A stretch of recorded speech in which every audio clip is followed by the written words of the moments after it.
શાળા દ્વારા વાલીઓ પાસેથી થતી ઉઘાડી લૂંટ સામે વાલીઓએ પણ બાયો ચડાવી છે, જેમાં સુરતના અડાજણ સ્થિત એલપી સવાણી શાળા દ્વારા અધર એક્ટિવિટીઝના નામે ઉઘાડી લૂંટ ચલાવવામાં આવી રહી હોવાના આક્ષેપ થયા છે। જો કે શાળા દ્વારા આવી કોઈ એક્ટિવિટીઝ બાળકોને કરાવવામાં આવતી ન હોવાની વાત વાલીઓ જણાવી રહ્યા છે। એટલું જ નહીં, સરકાર દ્વારા ફી નિયમનનું પણ કોઈ પાલન કરવામાં નથી આવી રહ્યું, ત્યારે શાળા દ્વારા આ એક્ટિવિટીઝના નામે થતી ઉઘાડી લૂંટ બંધ કરવામાં આવે તેવી માંગ સાથે શાળા બહાર વાલીઓએ સૂત્રોચ્ચાર કર્યા હતા। सरकार द्वारा लादवामां आवेला फी नियमन विधेयक बिलनी शहेरनी केटलीक शाळाओ 80 ની 83 કરી રહ્યા છે, જેને લઈને વાલીઓમાં પણ ભારોભાર રોષ જોવા મળી રહ્યો છે। ખાસ કરીને જે પ્રકારે છેલ્લા 3 દિવસમાં વાલીઓનો વિરોધ જોવા મળ્યો છે, તેના ભાગરૂપે એક સુરતની અડાજણ વિસ્તારમાં પણ વાલીઓએ શાળાની બહાર હોબાળો મચાવ્યો છે। શાળા દ્વારા જે ફીમાં વધારો કરવામાં આવ્યો છે તે ફી ઘટાડો કરવામાં આવે તેવી માંગ સાથે સૂત્રોચ્ચાર કરી રહ્યા છે। વાલીઓને કોઈ પણ જાણ કર્યા વિના આ જે ઘટાડો કરવામાં આવ્યો છે તેને લઈને સૂત્રોચ્ચાર કરવામાં આવી રહ્યા છે। ત્યારે આપણે વાલીઓ પાસેથી જાણીશું કે શાળા દ્વારા કેટલી ફીમાં વધારો કરવામાં આવ્યો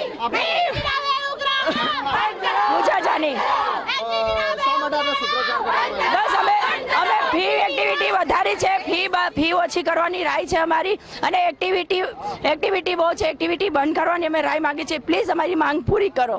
જી આપનું નામ? ભાવિકા સોલંકી, કેટલા ધોરણમાં અભ્યાસ? ફર્સ્ટમાં। શું માંગણીઓ છે?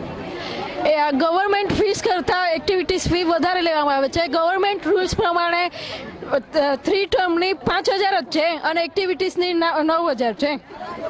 શાળા દ્વારા કેટલી ફી 9000 છે, ટોટલ 32000 છે। ફીસ વધારો કેટલો કરવામાં આવ્યો છે? ફીસ વધારો કરવામાં આવ્યો નથી, પણ ઓલરેડી અમારી ફીસ ફર્સ્ટ સ્ટાન્ડર્ડની 33000 થી લઈને 32000 થી લઈને 33000 સ્કૂલમાંથી અમને 2 રસીદો આપવામાં આવે છે, એક સ્કૂલના નામે આપવામાં આવે છે ને એક રામદેવ એસોસિએશન તરફથી આપવામાં આવે છે। ક્લાસરૂમમાં બી અમને અને સ્કૂલમાં જાણ નથી કરી, અમને એક્ટિવિટી આવતી જ નથી। કેટલી ફી વધારો કેટલી કરવામાં આવી? ફી વધારો નથી થયો, પણ ઓલરેડી અમારે 32000 ફી છે। છોકરાઓને એક્ટિવિટી કઈ આવડતી નથી, અને સુવિધા એક પાણીની સુવિધા પણ છોકરાઓ માટે અંદર નથી, ને ટોયલેટમાં પાણીનો ડ્રમ મૂકે છે લોકો। છોકરાઓ નર્સરીની ફી કેટલી વસૂલવામાં આવે છે? 35000 ફી અમે લોકોએ આપી છે, ને 16000 અમે હમણાં જમા કરી દીધી છે ઓલરેડી અમારી, તો 3 મહિનાની ગઈ છે કે આપી જાવ, પણ અમે ઓલરેડી 16000 રૂપિયા ફી ભરી દીધી। કેની ફી અમે ભરી? અમારો ફર્સ્ટમાં છે છોકરો હજુ, તો તમે જે આપને પૂછવા માંગીશ કે કયા પ્રકારની શાળા દ્વારા મનમાની ચલાવવામાં આવે?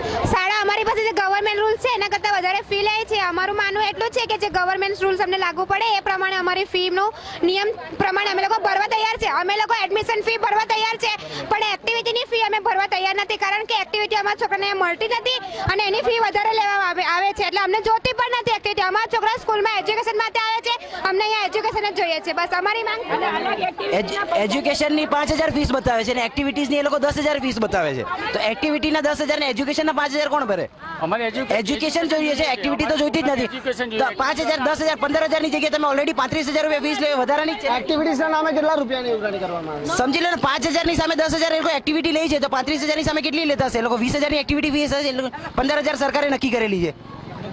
જોયું કે જે પ્રકારે વાલીઓ જણાવી રહ્યા છે કે શાળા દ્વારા એક્ટિવિટીઝના નામે ઉઘાડી લૂંટ ચલાવવામાં આવી રહી છે। તદુપરાંત જે સરકાર દ્વારા જે ફી વિધેયકનો નિયમ પસાર કરવામાં આવ્યો છે તેનું પણ શાળા દ્વારા કોઈ પાલન નથી કરવામાં આવી રહ્યું, જેને લઈને સૂત્રોચ્ચાર કરવામાં આવી રહ્યા છે। ત્યારે અધર એક્ટિવિટીઝના નામે થતી ઉઘાડી લૂંટની જે ઉઘાડી લૂંટ છે તે બંધ કરવામાં આવે તેવી માંગ વાલીઓ કરી રહ્યા છે। કેમેરા પર્સન ભરત બ્રહ્મત સાથે રાકેશ બ્રહ્મભટ્ટ, GSTV, સુરત।